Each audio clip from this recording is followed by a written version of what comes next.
안녕하세요. 원샷입니다. 출퇴근길 10분 만에 끝내는 직장인 주식 투자 원샷입니다. 오늘 방송은 주간 증시세크 10월 4주차 방송이고요. 금주의 키워드는 FOMC 회의로 환율 조작국 한국 금리 동결입니다. 지난주의 키워드는 그 지지난주의 급락분을 얼마나 메꾸느냐. 그래서 저희가 그 반등 폭이나 뭐 이런 부분에 대해서 얘기를 했었죠. 그래서 그 부분을 이제 체크를 할 거고요. 현재 상황을 지금 말씀드릴 때는 이제 일단 지금은 때를 기다려야 할 때다라고 말씀드리도록 하겠습니다. 자, 그럼 이제 출발합니다. 자, 하락은 언제 끝나는가? 지난주부터 계속 저희가 말씀드리고 있죠. 그래서 이렇게 그림을 보여드렸습니다. 반등 1, 반등 2, 반등 3, 추가 하락. 그래서 최소한 하락폭의 50% 이상은 반등해야 추가 상승할 여지가 있다. 근데 대부분 하락폭의 50부근까지도 못 오고 하락하는 경우가 많다. 그죠? 생각해 보세요. 50%가 대부분 올라가면, 대부분 상승하면 돈을, 잃는 사람이 어디 있겠어요? 그러니까 반등 1로 갈수록 그만큼 확률은 적다. 반등 1보다 반등 2일 확률이 더 높고, 반등 2보다 반등 3일 확률이 더 높고, 4일 때도 더 높고, 그런 거죠. 어쨌든 하락폭의 최소 50% 이상 반등해야 추가 상승 가능하다. 요거 지난주에 어떻게 됐는지 한번 알아보시도록 하죠. 코스피입니다. 코스피. 자, 지난주에 요게 지지난주에 하락했던 내용이죠. 급락했죠. 지지난주에 하락했던 거. 그죠? 요 박스권이 지지난주입니다. 지난주가 아니라. 그리고 그거의 50% 부근은 2200포인트 좀 안 되는 요 부근입니다. 근데 증시는 요만큼뿐이 못 올랐어요. 그럼 앞서 보여드린 거에서 반등의 50%도 안 되고 반등의 20%뿐이 반등을 못했다는 겁니다. 급락을 저렇게 한 2260에서 2100, 한 500포인트가 빠졌는데, 한 이제 100, 한 50포인트가 빠졌는데, 반등은 20%뿐이 못한 거예요. 그러니까 이건 뭐예요? 매도세가 굉장히 강하다. 추가 하락될 확률이 높다라는 얘기입니다. 그러니까 미약한 매수세로, 그러니까 사는 사람이 없다 보니까 그 급락폭이 20%뿐이 기술적 반등에 못 올라간 거예요. 그래서 현 지수대에서는 이 코스피는요, 추가 하락의 가능성이 굉장히 높습니다. 특히 이제 이렇게 막 슬금슬금 옆으로 기다가 어느 한 이제 대외적으로 어떤 쇼킹한 그런 뉴스가 나오면 또 위로 쭉 빠지는 거죠. 또 반등도 못하고 슬금슬금 옆으로 기다가 또 뭐 충격이 오면 조그만 충격에도 슉 빠지고, 중소형주가 하락할 때 주로 이런 모양이 많죠. 그래서 코스피는 상황이 굉장히 안 좋다라는 말씀을 드리고요. 자, 코스닥 하면 코스닥은 약간 틀리네요. 코스닥은 이제 요게 하락폭이죠. 그래서 한 745 정도 되는데 거의 그 부분까지 왔다. 반등이 50%까지 왔네요. 그죠? 약간 적긴 하지만 그래도 대충 보면 어느 정도 왔어요. 그래서 근데 이제 중요한 게 이제 이따 보시면 아시겠지만 개인 매수세로 했다는 게 좀 걱정이 되기는 하는 거죠. 상승은 했으나 개인이 샀다. 그치만 어쨌든 현재 지수의 추가 하락에 대한 가능성은 제한적이다. 그러니까 전저점 704포인트를 이탈할 확률은 많지가 않다. 특별히 시장에 쇼크가 없는 이상. 그러니까 지금 시장은 코스피보다 코스닥이 훨씬 더 좋다라는 말씀을 드립니다. 그래서 다시 요약해서 말씀드리면 지난 급락에 대한 시장별 반등을 보면 코스닥은 추가 하락에 대한 우려가 낮지만 코스피는요, 추가할 확률이 여전히 높은 상황입니다. 내용을 보면 그렇죠. 일단 반도체 이런 거 팔고 있잖아요. 외국인들이. 딱히 코스피에서 살만한 업종이 없습니다. 지금 뭐 화학도 그렇고 철강도 그렇고 뭐 자동차도 그렇고, 그나마 있던 해운조선도 많이 올라왔잖아요. 이미 할 만큼 어느 정도 했기 때문에 코스피가 여전히 별로 안 좋습니다. 근데 코스닥은 뭐 경협이라든지 뭐 하여튼 그때그때 개인의 매수세가 좀 어떤 시장을 할 수가 있는 부분이 있어서 그나마 코스닥이 낫다는 거 말씀드리도록 하겠습니다. 자, 그럼 지난주 상승 업종 및 주요 이벤트 한번 보시죠. 자, 이제 지지난주 급락에 따른 이제 기술적 반등 기대감이 대부분 상승했습니다. 거의 전 업종이 상승을 했죠. 그 지지난주는 모든 업종이 하락을 했죠. 그렇지만 여전히 증시는, 그러니까 어떤 뉴스에서 오른 게 아니라 다 기술적인 반등을 한 겁니다. 근데 보셔야 될 게 가장 많이 오른 게 전기가스, 종이목재, 통신, 다 내수주죠. 그 경기 방어주입니다. 그죠? 의복도 그렇고, 음식료도 그렇고, 운수창고도 그렇고. 그렇죠. 비금속도 시멘트니까 저게 뭐 거의 그렇죠. 우리가 뭐 시멘트 이렇게 많이 수출하는 편 아니니까. 그러니까 내수주 중심으로 상승이 거의 다 됐다. 근데 변동성이 너무 큽니다. 지금 시장이. 이 표만 기억해 보셔도 지난주는 다 밑이었는데 지금 다 올라가고 빨간색이고 굉장히 어려운 시장입니다. 여러분 지금 시장에서 수익이 나기가 종목을 사셔도 쉽지가 않다라는 말씀 드릴게요. 그럼 이제 요일별 상승 업종 한번 보시죠. 자, 10월 15일 날 남북 고위급 회담에서 남북 철도 도로 합의가 나왔습니다. 그게 주요 뉴스였고요. 코스피에서는 조선과 해운이 올랐습니다. 그리고 이제 남북경협 철도도로 착공 합의, 이게 말이 많죠 지금. 비핵화. 미국에서는 너 이게 유엔 제재가 될 수 있으니 안 했으면 좋겠다는 얘기를 하는 거고, 우리나라는 아니다. 어떻게 뭐 다 미국만 따르냐, 우린 하겠다, 뭐 이런 게 지금 좀 말이 많은 부분이죠. 그래서 어쨌든 이 부분에 관련주들이, 철도와 도로 관련주들이 올랐었습니다. 화요일날 보시면 이제 카쇼키 살해 의혹, 이제 사우디 문제죠.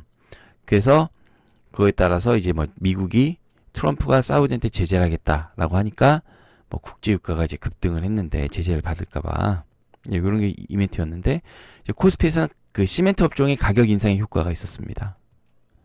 그리고 코스닥은요 전체 업종이 다 상승을 했고요.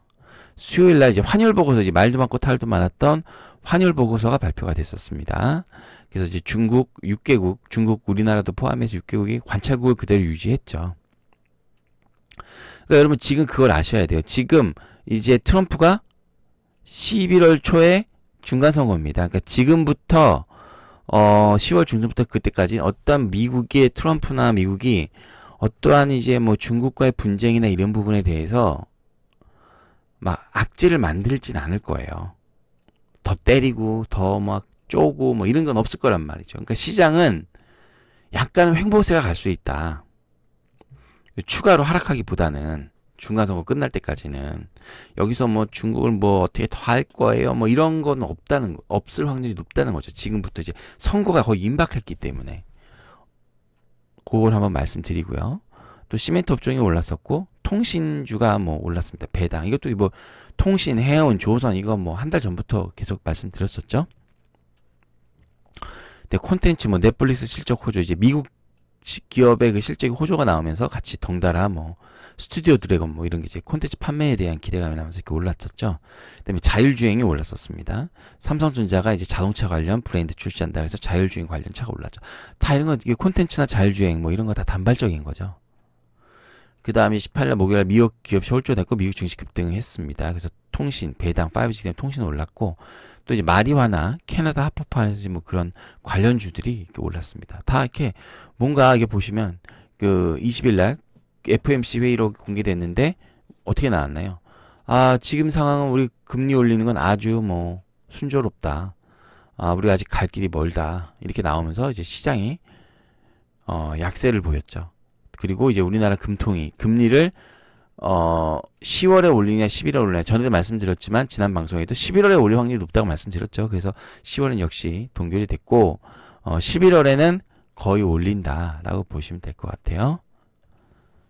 그래서 의약품, 뭐 운수창고, 의약품, 코스피에서 의약품 뭐라고 말씀드렸죠?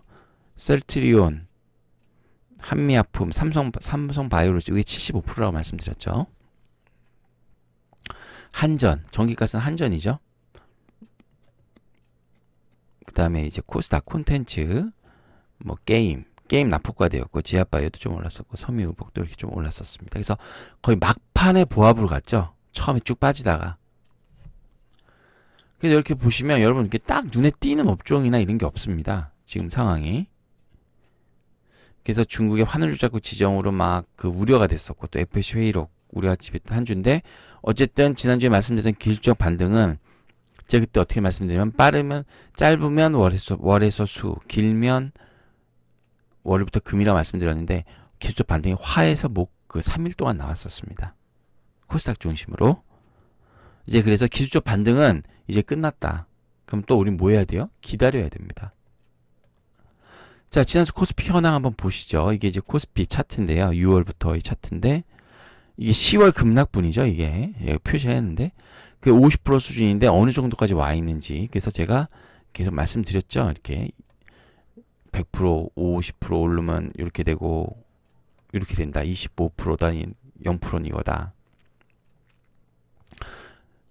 그럼 이제 코스피가 지난주에 얼마나 반등했는지, 앞서 말씀드린 거는 그 지난주 급락분, 지지난주 급락분에 대한 거고, 이건 10월 하락분에 대한 내용입니다. 그래서 10월 말, 그 2356포인트를 고점으로 2129포인트까지 하락했는데, 이게 17년 2월 주가 수준, 17년 2월. 그러니까, 어쨌든 근데 그때에 비해서 우리나라 기업들의 수출이나 이런 게 늘었기 때문에 영업이익이 지금이 싸다고는 할 수가 있죠. 그렇지만 이제 싸다고 주가가 가는 건 아닙니다. 그래서 시장에는 저가 매수 외에는 외국인 기관의 뚜렷한 매수주체가 없는 상황이다.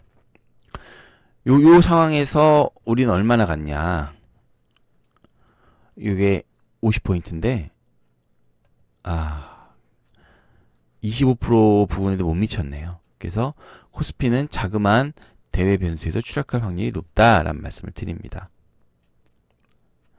여기 3주간 차트 보면 10월 2주, 사실 여러분 이거 잘 보세요. 10월 3주차 요런 게 가장 안 좋은 거예요. 1, 2주에 걸쳐서 저렇게 많이 떨어졌는데 최소한 30%, 뭐 50%까지는 아니라도 30% 올라야 돼. 이거는 그냥 옆으로 뻗었잖아요. 그러니까 내가 상대편한테 주먹을 맞았는데 그럼 나도 어떻게 반격을 해야 되는데 이건 끽 소리도 못하고 있는 거예요. 그냥 고개 돌아간 채로. 굉장히 반등이 약하다. 매도세가 그만큼 강하다라고 말씀드려요. 개인 매수가 주도하는 불안한 상승세고 매도세가 지속이 되고 있다. 그쵸? 상승은 했지만 2145에서 2150은 상승은 했지만 보세요. 개인이 샀잖아요. 거래대금도 다시 줄어들었어요. 4조 원대로. 그래서 지난주 급락에 따른 기술적 반등이 완료가 됐다. 그래서 현금을 더 많이 갖고 계셔야 되고 지금은 중립이다. 시장을 관망하시거나 지수 ETF, 제가 말씀드리지만 레버리지. 어차피 박스권이니까 하단 내려갈 때는 인버스, 올라갈 때는 레버리지. 짧게 대신 수익이 적죠. 2% 뭐 3% 뭐 이렇게 되겠죠. 잘 되면 뭐 5%. 근데 종목을 살 수가 없는 상황인데요, 지금. 아니면 관망을 하시는가 잘해, 속편하게. 자, 코스닥 한번 보시죠. 코스닥도 뭐 마찬가지죠. 이만큼 떨어졌고 50%는 760포인트. 그래서 제가 뭐 이렇게 계속 말씀드렸죠. 50%, 25%. 여러분 이렇게 개념 갖고 계시니까 되게 쉽잖아요. 그러니까 종목도 마찬가지. 종목도 내가 여기 많이 빠졌네? 사야겠네? 그럼 어떻게 해야 되겠어요? 이 빠진 거에 50% 이상 올라가는 부분에 사야죠. 물론 25%에서 들어가서 살 수도 있어요. 대신 그건 짧게 먹고 나오는 거죠. 내가 25% 상승하는 거는 내가 한 20% 반등하는 거는 25%까지 가는 거 보고 딱 그 5%만 먹으려고 사는 거지. 내가 그 20% 상승해서 50% 가는 거 산다는 건 잘못된 겁니다.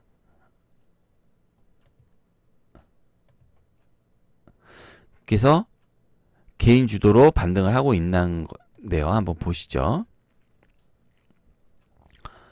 자, 급락에 아까 지지난주 급락분은 50%까지 왔는데 아직 10월 전체의 급락분은 30% 부분까지 반등이 왔어요. 근데 캔들의 모양이 나쁘진 않습니다.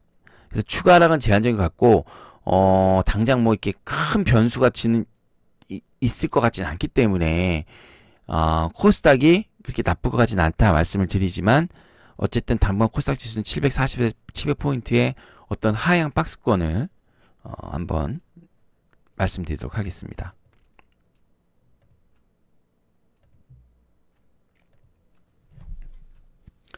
자, 이렇게 빠졌다가 상승했죠. 네, 나쁘진 않습니다. 개인 매수가 주도하는 불안한 상승인데 이것도 마찬가지로 이제 하나 걸리는 게 외국인이 저랑 이게 쭉 증시 체크 보셨던 분은 아시겠지만 계속 샀잖아요, 코스닥을. 근데 9월 중순부터 외국인이 5,700억을 순매도를 지속하고 계속 팔고 있다는 거예요, 얘네가. 그래서 코스닥이 본격적으로 상승하기 위해서는 5,700억의 매도가 끝이는 그 부분에 대해서 해야 된다라는 말씀을 드리는 겁니다. 그래서 외국인이 여보세요. 처참하게 팔고 있잖아요. 기관이랑 같이. 기관은 원래 팔고 있었고 외국인은 최근에 팔기 시작한 거다라고 말씀드리고 있죠. 연기금이 살 수도 없다. 사실 이럴 때 어떤 이제 뭐 연기금도 사줘야 되는데 연기금을 오히려 줄여야 된다 그러잖아요, 이미. 그리고 나라에서 어떤 정부 정책적인 이런 게 지금 정부 정책 작년 이맘때부터 아마 바이오 뭐 코스닥 키운다 어떤 정책이 나와서 코스닥이 막 올라갔잖아요, 바이오주가. 그러니까 일단 지금 정책 이슈가 나와야 되는데 모든 게 다 북하게 묵혀 있다 보니까 따로 뭐가 없는 거예요. 그래서 굉장히 지금 증시에 뭔가 매수 주체가 없는 게 시장에. 이럴 때 정부라도 좀 나서서 뭔가를 해줘야 되는데 그게 없는 거죠. 여기도 똑같습니다. 당이 급락했다는 기술적 반등이 완료됐고요. 뭐 똑같습니다. 시장을 관망하거나 지수 ETF를 활용한 박스권 매매를 하시는 게 좋겠다라는 말씀을 드릴게요. 자, 그럼 지난주 핵심 증시 뉴스 한번 알아보도록 하겠습니다. 자, 아주 오랜만에 보시죠. 증시 상승을 가로막는 매크로지수. 늘 저희가 봤는데 한동안 좀 한동 한 달 정도 안 본 것 같은데 유가가 70불 올라가면 안 되는데 지금 69불. 근데 얼마 전까지 75불까지 갔다 왔죠. 그래서 화학업계 슈퍼사이클 종료가 우려된다는 말씀 드리고 금리가 3.0 넘으면 안 된다고 말씀드렸는데 벌써 3.2. 근데 제가 뭐라고 말씀드렸어요? 금리가 3.2부터는 미국채 10년물 장기입니다. 실물 경기에 부담을 주는 구간이다. 이 구간부터는 오르기가 쉽지 않다. 여러분 생각해 보세요. 금리가 3.2%예요. 회사 그러니까 채권이죠. 쉽게 말하면 채권. 돈이 뭐 100만 원 있는 사람은 상관없지만 돈을 500억, 1000억 갖고 있는 사람한테 3%는 큽니다. 그런 사람들이 채권을 그냥 사면은 주는 거잖아요. 근데 이게 3%면 주식은 몇 프로예요? 주식은 잃을 가능성도 많잖아요. 그럼 주식에서 6, 7%는 줘야 나와야 해볼만 한 거잖아요. 이건 주식은 잃을 수도 있기 때문에. 근데 지금 상황에 6, 7%를 내기가 쉽냐고요. 쉽지가 않죠. 그러니까 돈이 주식에서 빠져서 금리로 갈 확률이 높다는 말씀 드립니다. 금리가 1%, 뭐 1.5%, 뭐 이러면 아이 저 있으나가면 없으나 차라리 한번 주식을 한번 해보지 뭐 이렇게 생각할 텐데 금리가 올라가게 되면 그래서 항상 금리와 주식시장은 반대다. 근데 미국은 어디까지 올린다? 3.5까지 올릴 생각이다. 그래서 제가 그때 주택담보대출에도 말씀드렸었죠. 금리가 많이 올라갈 거라고. 그래서 그거 감안하고 대출을 받으셔야 된다. 집을 사실 분들은. 말씀드리고 1160원. 1160원 제가 계속 말씀드렸죠. 이 이상 올라가면 주가는 2100선 이하로 빠진다고 말씀드렸죠. 근데 벌써 1132원. 뭐 신흥국에서 계속 돈이 나가고 어떤 강달러 추세가 갑자기 뭐 약달러로 되기는 쉽지가 않은 상황이다. 그래서 매크로 지표는 상승 국면. 그러니까 우리한테 안 좋은 거죠. 다 안 좋은 겁니다. 이게 모든 게 다. 급락에 따른 기술적 반등에 나섰던 증시가 지난 한 주였는데요. 유가, 환율, 방금 말씀드린 금리, 신삼고 시대라고 합니다. 신삼고. 2배 뛴 유가에 원가 부담 40조. 근데 원유로 또 많이 만들잖아요. 화학이고 뭐고 뭐 플라스틱이고 뭐고. 근데 원가 부담 4초가 늘고 원화 대비, 엔화 대비 원화 실효 환율도 상승하고 기업들도 금리 오를 거 생각하니까 이제 기업들이 돈 빌려서 금리 투자하잖아요. 다 100% 자기 돈은 안 하잖아요. 그러니까 금리 오르니까 망설이고. 그래서 특히 중간재 수출 중심의 한국에는 역시 암울한 상황이다. 지금은. 그리고 이제 미국이 환율 조작국 지정을 안 했습니다. 뭐 한 월요일쯤부터 얘기됐던 얘기인데요. 한국, 중국 등 관찰되고 지금 위기인데 중요한 건 중국 위안화 약세다. 우려된다. 그러니까 우리나라가 중국에 대한 의존도가 신흥국이 높잖아요. 거기 중국이 왜냐면 중간재를 다 중국이 이제 받아들여서 수출을 하니까. 그러니까 이게 이렇게 되니까 신흥국 통화도 약세가 되고 원화도 약세가 되고 지금 우리나라 요새 증시는 10시 30분에 개장하는 중국 증시 닮아가고 있죠. 잘 가다가도 중국 증시 빠지면 빠지고. 그래서 어쨌든 원화 약세가 확률이 높고 그러다 보니까 외국인 수급에 부정적이다. 그러니까 외국인이 계속 팔고 있다. 이렇게 말씀드립니다.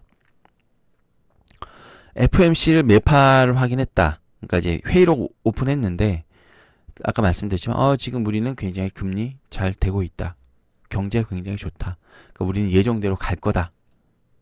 그래서 시장은 약간 좀 금리의 인상 속도를 늦출 거라고 기대를 했는데 그 부분에 대해서 그냥 예정대로 가겠다고 하니까 실망을 한 거죠. 그래서 외국인 자금이 계속 이탈되고 있는 거고요. 이제 올해 금리 인상, 금리를 안 올릴 수는 없는 상황인데 제가 말씀드렸잖아요. 0.75% 차이가 나면 외국인의 이탈이 본격화돼서 안 올릴 수 없는데 그래서 이제 10월에 올리냐 11월에 올리냐 말이 많았는데 10월에는 현재 수준을 유지키로 결정을 했습니다. 왜냐면 금리를 올리면 이제 어두운 경기 전망에 이제 부작용을 우려해서 했습니다. 하지만 11월에는 금리를 올릴 거다. 근데 이제 시중의 대출 금리 뭐 그런 금리 이미 다 반영이 돼 있죠. 근데 나쁜 놈들이 은행은 진짜 올라가면 또 올려요. 이미 지금 안 올렸는데 반영을 해놓고 올리면 또 올립니다. 원래 은행의 속성이 뭐 그런 거긴 하지만요. 자, 이번 주 증시 전략에 대해서 설명드리도록 하겠습니다. 자, 지난주 급락에 따른 기술적 반등이 완료됐습니다. 그 말씀드렸죠. 전고점을 넘지 못한 짧은 기술적 반등이라고 말씀드렸죠. 어쨌든 한 3일 정도 반등이 완료가 됐습니다. 여러분 이제 어떻게 선택을 하셨는지는 이제 모르겠는데요. 어쨌든 그게 됐습니다. 근데 지금 말씀드리지만 외국인과 기관의 뚜렷한 어떤 매수 특징이 없습니다. 그러니까 시장에서 딱히 사고 싶은 종목이 없는 거 뭐 수소차도 아닌 것 같고 뭐 2차전지도 아닌 것 같고 뭐 화학도 아닌 것 같고 섬유도 아닌 것 같고 뭐 올라가는 종목은 있지만 전체적인 트렌드를 봤을 때 트렌드가 안 잡힌다는 거죠. 그러니까 이럴 때는 어떻게 해야 됩니까, 여러분? 관망을 하셔야 됩니다. 관망. 혹은 지수 ETF를 활용한 박스권 매매, 뭐 코덱스 인버스, 코덱스 레버리지, 코스닥 150 선물, 뭐 인버스, 뭐 이런 거. 그래서 매수 가능한 업종이나 테마가 나올 때까지 시장을 관망하시는 게 좋을 것 같습니다. 근데 그러니까 근데 하나 변수가 있긴 해요. 11월에 G20 정상회담이 있습니다. 그때 시진핑과 트럼프가 만납니다. 그때 시진핑이 많은 양보를 하게 되면 뭔가 변화가 있을 수도 있다. 연말까지 장세가. 근데 그럴 확률이 지금은 반반이라고 생각합니다. 어쨌든 지금은 시장을 관망해야 될 시점이다 라고 말씀드리도록 하겠습니다.